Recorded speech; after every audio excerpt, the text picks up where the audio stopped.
आज के इस क्लास में हम फंक्शन जनरेटर को डिस्कस करेंगे। फंक्शन जनरेटर इस तरह की प्रोसेस में यूज होता है जहां पर हमें इनपुट सिग्नल को देखकर किसी को कमांड सेंड करना है, यानी कि डिफरेंट सेगमेंट में हमको आउटपुट जनरेट करना है। तो ऐसे केस में हम फंक्शन जनरेटर को यूज कर सकते हैं। फंक्शन जनरेटर इंस्ट्रक्शन कुछ इस तरह का होता है जिस पर FGEN लिखा रहता है और उसके साथ ही साथ फंक्शन जनरेटर लिखा रहता है। इसके अंदर एक इनपुट रहता है जिसे हम फील्ड का इनपुट यहां पर कनेक्ट करेंगे, जो भी प्रोसेस होगी उसका इनपुट। उसके बाद दो टेबल रहती हैं, एक x/1, इसे हम x/1 बोलते हैं, और दूसरा x/2।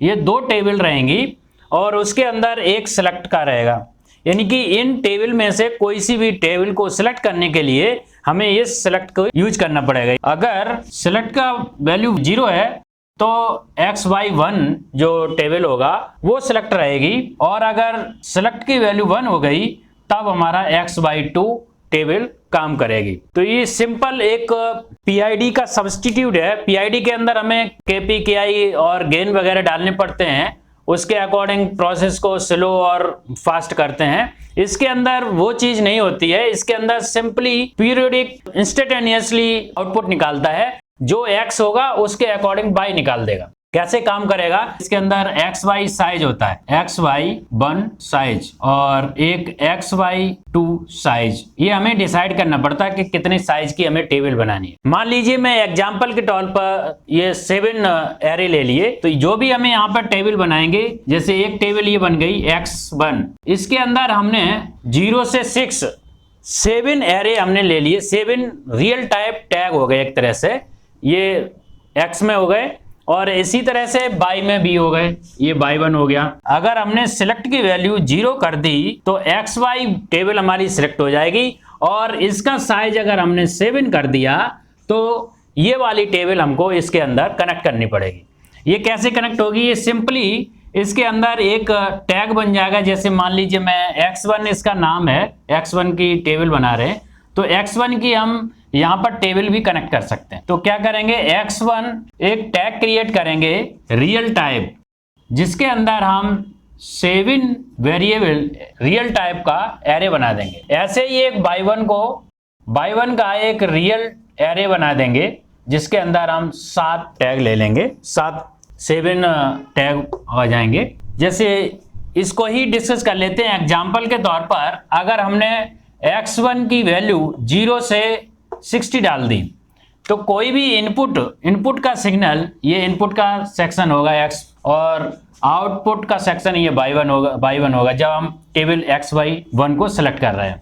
तो कैसे आउटपुट निकलेगा? ये जो सेगमेंट है X0 और X1, ये 0 से 10, यानी कि हमारी जो वैल्यू, फील्ड की जो वैल्यू होगी 0 से 10 की तरफ जाएगी, यानी कि इंक्रीज करेगी, तो हमारा आउटपुट कितना बनेगा उसको हमें यहां पर डिसाइड करना पड़ेगा। मान लीजिए PID की तरह आउटपुट निकालना है, तब कैसे निकलेगा? इसके अंदर जो इनपुट सेक्शन में हमने सेगमेंट में भरा है वही टेबल का जो आउटपुट होगा वो सेम भर देंगे।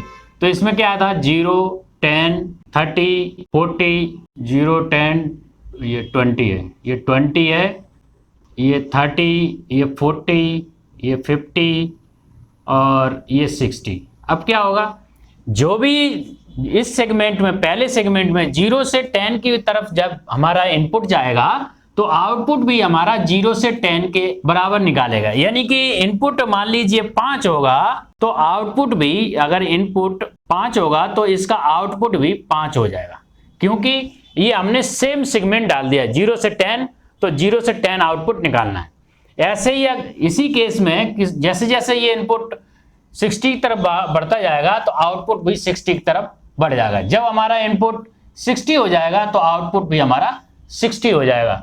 तो ये एक तरह से सिंपल PID की तरह लीनियर आउटपुट जनरेट करेगा। इसके अलावा हम अपना आउटपुट कैसे भी बना सकते हैं, ये हमारे हाथ में होता है कि टेबल को हम कैसे बनाएं। यानी कि 0 से 10 इनपुट जाए तो हमको इसका कुछ और भी बना सकते हैं। मान लीजिए एग्जाम्पल के तौर पर हम इसे -10 से +10 बना दें, तो आउटपुट इसका, अगर इनपुट 0 से 10 की तरफ जाएगा तो ये जो भी बीच का होगा -10 और +10 के बीच का, यानी कि 0, यानी कि आउटपुट ये 0 जनरेट कर देगा। तो ऐसे ही हम अपने आउटपुट को डिसाइड कर लेंगे कि किस सेगमेंट में हमें कितना आउटपुट जनरेट करना है। तो उसके अकॉर्डिंग हम इसकी टेबल को चेंज कर सकते हैं, या फिर हम दो टेबल एक साथ यूज कर सकते हैं। मान लीजिए ये हमने सेमी रख दी, जिसमें हमें एक लीनियर आउटपुट निकलेगा 0 से 60 के बीच में, और जो भी सिग्नल 0 से 60 है वो लीनियर आउटपुट जनरेट करे। और उसमें एक सिलेक्ट में एक लॉजिक लिख दें कि कब हमको टेबल 1 यूज करनी है और कब हमको टेबल 2 यूज करनी है। तो टेबल 2 के अंदर हम कुछ अलग टेबल बना सकते हैं। जैसे इसमें तो हमने 0 से 60 डाल दिया, इसके अंदर मान लीजिए हमें एक केस में बीच में हम 0 डाल देते हैं, और उसके ऊपर -10, -50 और -100 कर देते हैं, और उसके नीचे +10, +20, +100 कर देते हैं। यानी कि ये -100 से +100 के बीच अगर सिग्नल जाता है तो इसकी हमें कैसे आउटपुट जनरेट करें। तो इस केस में हम अलग अलग सेगमेंट में बना सकते हैं। जैसे मान लीजिए यहाँ पर मान लीजिए मुझे आउटपुट 200 चाहिए, और यहाँ पर 0 चाहिए, और यहाँ पर मान लीजिए -100 चाहिए, यहाँ 0 से 100 चाहिए, या फिर और भी कोई सेगमेंट बना सकते हैं। यहाँ पर 100 चाहिए, 200 चाहिए, या 300 चाहिए। तो जिस तरह का हम आप आउटपुट चाहिए वो एक सेगमेंट हमें डिसाइड करना पड़ेगा। सेगमेंट कैसे डिसाइड करेंगे? सेगमेंट हमेशा x 0 से लेकर के जितने भी आप सेगमेंट बनाएंगे वो सीक्वेंस में होना चाहिए, तभी ये काम करेगा। आउटपुट आप अपने हिसाब से जनरेट कर सकते हैं, जैसा भी सेगमेंट में आउटपुट जनरेट करना है। मान लीजिए आपका इनपुट -50 से +50, -50 से -100 तक के बीच में आ रहा है। उस केस में हमको आउटपुट 0 से -200 जनरेट करना है, तो इसका आउटपुट इस तरह से जनरेट हो जाएगा। या फिर 0 से 10 के बीच में, तो 0 से 10 में ये 3 और 4 है, तो 3 और 4 0 से 100 आउटपुट जनरेट करेगा। यानी कि हमारा इनपुट 0 से 10 के बीच में तो जैसे मान लीजिए हमें 0 से 10 के बीच में अगर हमारा इनपुट जा रहा है, तो 0 से 10 यानी कि 0 से +10, उस टाइम में हमारा जो आउटपुट जनरेट होगा 0 से 100। अगर मान लीजिए इस टेबल के अकॉर्डिंग हम अगर आउटपुट जनरेट करना चाहेंगे, तो अगर मान लीजिए मेरा ये इनपुट का सिग्नल अगर 5 है, तो 5 के हिसाब से इस सेगमेंट में हमारा 50 बन जाएगा, आउटपुट 50 बन जाएगा, क्योंकि हमने इस सेगमेंट की रेंज डाली है 0 से 100। तो ऐसे ये हर एक सेगमेंट के अकॉर्डिंग ऐसे ही जिस सेगमेंट में ये होगा उसी के अकॉर्डिंग जो आउटपुट आपने जिस टेबल फिल की है उसी के अकॉर्डिंग आउटपुट जनरेट करेगा।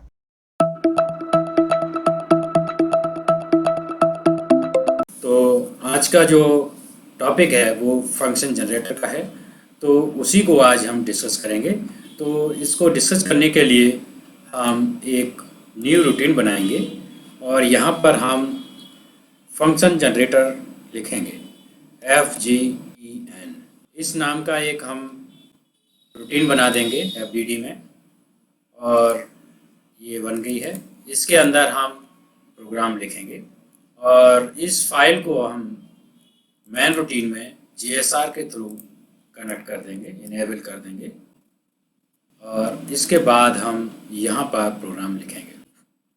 तो फंक्शन जनरेटर को लिखने के लिए हम जाएंगे प्रोसेस में, और यहाँ पर FGEN फंक्शन जनरेटर पर क्लिक करेंगे, तो यहाँ पर हमारे पास एक फंक्शन जनरेटर आ जाएगा। इसके अंदर x/1 और x/2 ये दो टेबल हैं। सबसे पहले हम फंक्शन जनरेटर में इनपुट कनेक्ट कर लेते हैं PV_1, एक सबट्रैक्ट ब्लॉक लेंगे यानी कि SUB लेंगे, और इसके अंदर SUB यानी कि SP माइनस PV का रिजल्ट निकालेंगे, और उसको हम चेक कराएंगे फंक्शन जनरेटर की टेबल में। तो इसको क्या करेंगे, एक और लेंगे, और यहाँ पर हम SP_1 नाम का कोई टैग बना देंगे, यानी कि ये हमने एक डबल इंटीजर ही बना सकते हो, तो ये हमने इसके अंदर एक सेट पॉइंट बना दिया और ये एक पहले से पीवी बनी हुई थी, उसको हमने यहाँ पर कनेक्ट कर दिया। और इसका जो सब्ट्रैक्ट निकल के आएगा, यानी कि जब जब भी पीवी की वैल्यू एसपी से ऊपर जाएगी, यानी कि एसपी माइनस पीवी है, तो एसपी की वैल्यू अगर ज़्यादा है और पीवी की वैल्यू कम हो रही है, तब हमारा रिजल्ट जो है प्लस में आएगा। तो उस टाइम रिजल्ट को चेक कर लेंगे x1 और y1 टेबल में। और अगर सेट पॉइंट हमारा, सपोज सेट पॉइंट हम इसका सेट ही कर देते हैं, मान लीजिए मैं सेट पॉइंट इसका 50 डाल देता हूँ, तो ये 50 इसका सेट पॉइंट डाल दिया और पीवी हमारी पीछे से बन के आएगी और जो भी एसपी माइनस पीवी की जो एरर होगी वो हमारे इनपुट फंक्शन जनरेटर का इनपुट बन जाएगा। तो इस तरह से हम इस सिग्नल को चेक करा लेंगे। अलग अलग प्रोसेस या लॉजिक के अकॉर्डिंग जो भी प्रोसेस की रिक्वायरमेंट होती है उसके अकॉर्डिंग हम बना लेते हैं। ये हमने मान लीजिए एक इस तरह का ऑप्शन डाल के मैंने एक सिग्नल बनाया, उस सिग्नल को हम यहाँ पर चेक कराएंगे। पहला स्टेप हो गया कि हमने इसका इनपुट जो है कनेक्ट कर लिया। इसके बाद दूसरा जो स्टेप है उसमें हम सबसे पहले टेबल बनाएंगे। टेबल बनाने के लिए सबसे पहले हम यहाँ पर एक टेबल बना देते हैं x1 और यहाँ पर इसको क्रिएट कर देते हैं और इसके अंदर में डेटा टाइप में हम 7 एलिमेंट एरे ले लेंगे। तो इसके लिए क्या करेंगे, यहाँ पर 7 टाइप करेंगे और ये आपकी टोटल 7, यानी कि ये x1 0 से लेकर के x1 6 तक ये बन जाएगा। तो ये एक एरे बन गई यहाँ पर x1 की। ऐसे ही हम एक y1 की बना लेंगे y1 और इसको भी हम 7 एलिमेंट ले लेंगे 7 और ओके कर देंगे। तो ये हमने 7 एलिमेंट ले लिए। 7 एलिमेंट के हमने एक टेबल बना ली है। अब एक दूसरी टेबल भी बना लेते हैं, इसको भी हम 7 ही एलिमेंट की बना लेंगे। x2 पे x2 नाम देंगे और इसके अंदर 7 एलिमेंट डाल देंगे। x2 भी बन गई। अब y2 बना लेते हैं, यहाँ पर हम y2 नाम डाल देंगे और इसके अंदर भी हम 7 एलिमेंट दे देंगे। अब ये हमने दो टेबल बना ली, x1 y1 और x2 y2, यानी कि ये xy1 हो गया और ये xy2 हो गया। अब एक बार प्रोग्राम को हम डाउनलोड कर लेते हैं, उसके बाद की जो भी सेटिंग होंगी वो ऑनलाइन ही करेंगे। तो प्रोग्राम डाउनलोड कर लेते हैं।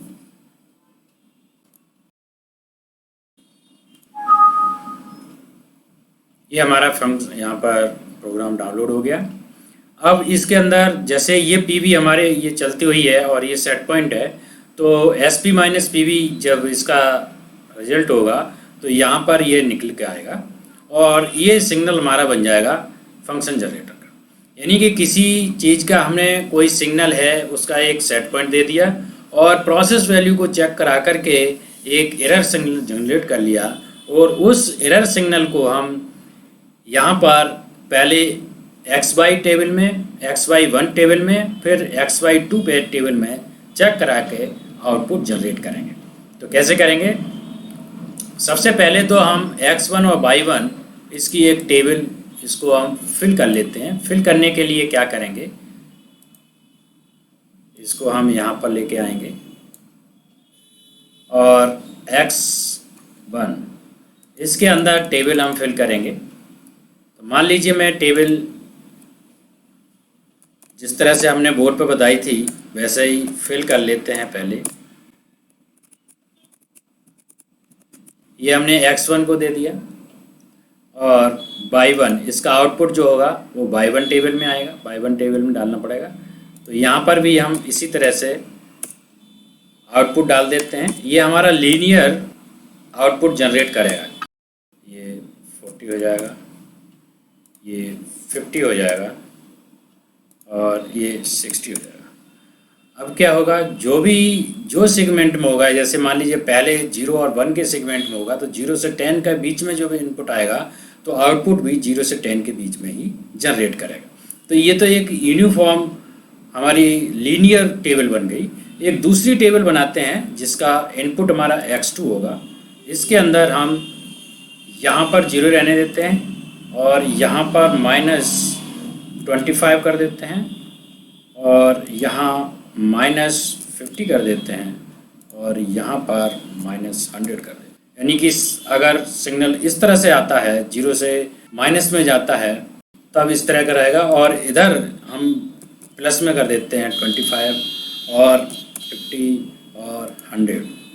यानी कि यहाँ पर जब सिग्नल -100 से +100 के बीच में जाएगा तो जिस सेगमेंट में होगा, यानी कि यहाँ पर जो एरर सिग्नल जनरेट हो रहा है वो जिस सेगमेंट में होगा उसी के अकॉर्डिंग बाई 2 में एक टेबल हम फिल करेंगे, वो आउटपुट जनरेट होगा। तो मैं अभी के केस में आप जैसा भी रिक्वायरमेंट हो प्रोसेस की, उसके अकॉर्डिंग इस टेबल को फिल कर सकते हैं और आउटपुट जनरेट करा सकते हैं। इसको हम मिनिमाइज कर देते हैं क्योंकि ये टेबल 1 का है। अब हमारे पास x2 और y2 ये दो आ गए। हमने x2 के तीसरे एलिमेंट में यानी कि थर्ड एलिमेंट में 0 फिल किया है, तो यहाँ पर भी हम 0 फिल कर देते हैं। यहाँ पर 0 रहेगा, आउटपुट जनरेट करना है। और जब y2 यानी कि ऊपर हमारा -25 जब हो जाए, सिग्नल -25 के बीच में जाए, तो हमारा जो आउटपुट है वो मान लीजिए 100 करना है, -100 करना है। जो जैसी रिक्वायरमेंट हो वैसी कर सकते हैं, -100 और -200 और -300 यहाँ पर हम डाल देंगे। तो ये हो गया। और जब ये प्लस में जाएगा यानी कि +25 +50 या +100 की तरफ जाएगा, तब हमें आउटपुट क्या जनरेट करना है। यहाँ पर हम डाल देते हैं, मान लीजिए 100 प्लस का डाल देते हैं और 200 और 300। ये अपनी प्रोसेस के अकॉर्डिंग यूज कर सकते हैं, जो भी जैसी भी रिक्वायरमेंट हो। अब हमने ये जो दूसरी टेबल बनाई है, इसके अंदर आप देख पाएंगे कि जो x2 का 3 एलिमेंट है उसमें तो 0 है और उसके इधर माइनस है और इधर प्लस है। यानी कि प्लस सिग्नल और नेगेटिव सिग्नल दोनों को चेक करेगा और अपने हिसाब से ये आउटपुट जनरेट कर देगा। तो माइनस की तरफ जाएगा तो ये माइनस में सिग्नल जनरेट करेगा इसके हिसाब से, और जब प्लस में जाएगा तो प्लस के हिसाब से यहाँ पर जनरेट करेगा। यानी कि ये 0 से 100 की तरफ जाएगा तो ये 0 से 300 की तरफ आउटपुट जनरेट करेगा। तो ये लीनियर जनरेट करता है जो भी सेगमेंट होगा। अब जैसे अगर इस केस में देखेंगे, अभी चेक करके देख लेंगे, यहाँ पर अगर सिग्नल पहुँचेगा यानी कि 50 और 100 के बीच में पहुँचेगा तो हमारा सिग्नल 200 से 300 के बीच में आउटपुट जनरेट करेगा। तो ये हमने यहाँ पर दोनों टेबल फिल कर ली हैं। अब अभी तक ये आउटपुट जनरेट नहीं कर रहा है। अब हम यहाँ पर आएंगे और यहाँ पर देखेंगे कि इसके अंदर साइज क्या पड़ा है। साइज 1 पड़ा है। अब इसका साइज हमारे पास 7 का साइज है तो हम 7 डाल देंगे और बाय दूसरी टेबल का भी साइज हम यहाँ पर 7 डाल देंगे। अभी के केस में हमारी जो सेलेक्ट की वैल्यू 0 है, इसलिए अभी हमारी जो टेबल है वो x/1 टेबल काम करेगी। तो इसका आउटपुट जनरेट करना चाहिए। तो ये कैसे काम करेगा, एक बार इसको अप्लाई करना पड़ेगा, फिर ये काम करने लगेगा। अभी के केस में आप देख पाओगे कि इसका आउटपुट किस तरह से जनरेट होगा। एकदम लीनियर जनरेट हो रहा है। जो यहाँ पर इनपुट मिल रहा है उसी के बराबर आउटपुट निकल रहा है। क्यों? क्योंकि हमने टेबल इस तरह की यहाँ पर बना रखी है कि सेम ही आउटपुट निकाल रहा है। x1 और y1 को खोल लेते हैं। अभी हमारा जो x1 की जो वैल्यू है वो 0 से 10, 20, 30, 50, 40, 50, 60 इस तरह की टेबल बनी है। उसी के अकॉर्डिंग यहाँ पर अब ये फिल हुआ है। हम चाहें तो इसको 0 से 100 कर सकते हैं। एक टेस्टिंग के लिए इसको 100 कर देते हैं। यानी कि ये लास्ट वाला सेगमेंट है वो 50 से 100 के बीच में जब सिग्नल आएगा तो यहाँ पर मान लीजिए 1000 कर देते हैं तो ये 1000 का आउटपुट निकाल देगा। 50 से 1000 के बीच का जो रेंज होगी, मैं इसको 50 न करके इसको 500 कर देता हूँ। अब जब भी सिग्नल 50 से 100 के बीच में आएगा, इनपुट का सिग्नल, ये वाला सिग्नल जो यहाँ फंक्शन के इनपुट में लगा हुआ है, ये 50 से 100 के सेगमेंट में आएगा तो ये 500 से 1000 के बीच का आउटपुट जनरेट करेगा। अभी के केस में आप देख पाएंगे यहाँ पर माइनस में सिग्नल जनरेट होगा। माइनस में हमने यहाँ पर कोई भी सिग्नल चेक नहीं कराने की व्यवस्था की है। तो जैसे ही ये प्लस होगा, यानी कि अभी के केस में आप देख पा रहे हैं कि ये आपका सिग्नल 43-44 हो गया, यानी कि ये इसके बीच में आया है। तो ये 40 से 500 के बीच में आउटपुट जनरेट करेगा। मैं इसके सेट पॉइंट को थोड़ा सा कम कर देता हूँ ताकि हमारे पास सिग्नल थोड़ा सा और माइनस और प्लस में ज़्यादा आने लगे। इसको मैं 10 कर देता हूँ। तो 10 करेंगे तो ये 100 माइनस 10 यानी कि 90 के आसपास तक पहुँच जाएगा प्लस माइनस में। तो अभी के केस में आप देख पाएंगे कि ये सेट पॉइंट हमने 10 कर दिया, तो ये पीबी हमारी 55 जा रही है, 56 जा रही है, 57, 58। तो इसको एसपी माइनस पीबी के हिसाब से ये यहाँ पर सिग्नल जनरेट कर रहा है। तो यहाँ इसके अकॉर्डिंग जब माइनस का सिग्नल है तो इस टेबल में कोई ऐसी व्यवस्था नहीं है कि माइनस के सिग्नल को कोई ये चेक करे, यानी कि माइनस को ये 0 ही मानेगा और इसका जो 0 सेगमेंट पे आउटपुट है वो 0 ही रहेगा। अब जैसे ही ये 0 से प्लस पे जाएगा, यानी कि निगेटिव में ये कोई भी आउटपुट जनरेट नहीं करेगा। निगेटिव में ये हमेशा 0 ही बना के रखेगा, क्योंकि हमारा जो एक्स वाली टेबल है इसमें कोई नेगेटिव में चेक ही नहीं करना है, नेगेटिव में 0 निकालेगा। और जैसे ये 0 से 10 के बीच में जाएगा तो ये 0 से 10 निकालने लगेगा, और जब 10 से 20 के बीच में जाएगा तो ये 10 से 20 निकालेगा, और जब 30 से 40 जाएगा तो 30 से 40 निकालेगा। लेकिन जैसे ही ये 40 से 50 के बीच में जाएगा तो ये 40 से 500 के बीच में रिजल्ट निकालने लगेगा। यहाँ पर हम सेट पॉइंट को 10 न डाल के 150, अभी हमारा सिग्नल 150 माइनस दिस थिंग करके ये इतना आ गया है। तो अभी केस में आप देख पा रहे 1000 इसने जनरेट कर दिया। कैसे?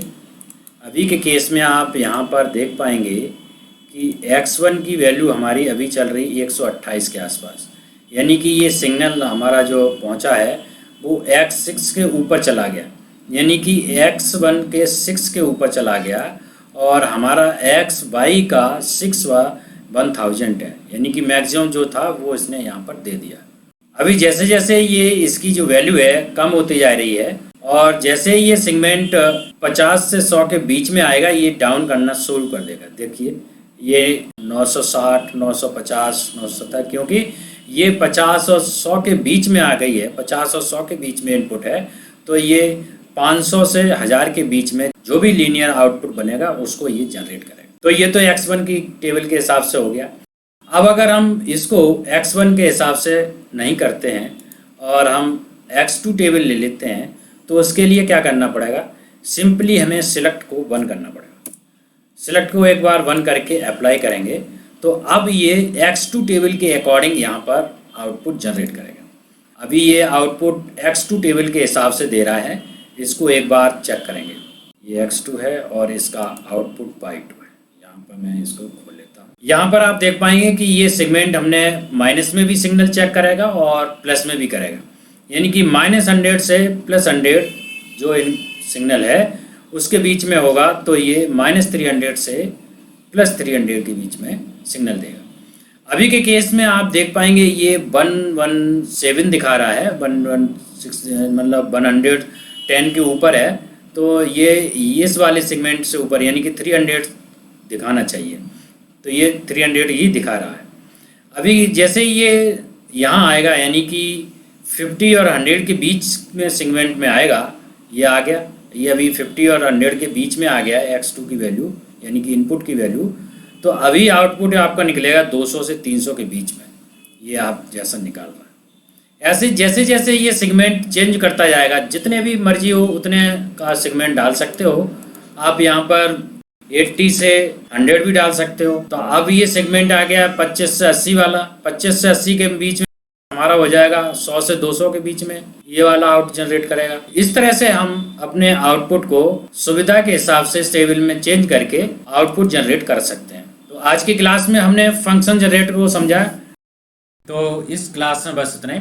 Thank you for watching this video. अगर आपको ये वीडियो पसंद आई तो लाइक करें, शेयर करें, और अगर आपने अभी तक हमारे चैनल को सब्सक्राइब नहीं किया तो सब्सक्राइब कर लें, साथ ही साथ बेल आइकन को क्लिक कर लें ताकि हमारे लेटेस्ट वीडियो के अपडेट्स आपको टाइम से मिल सके।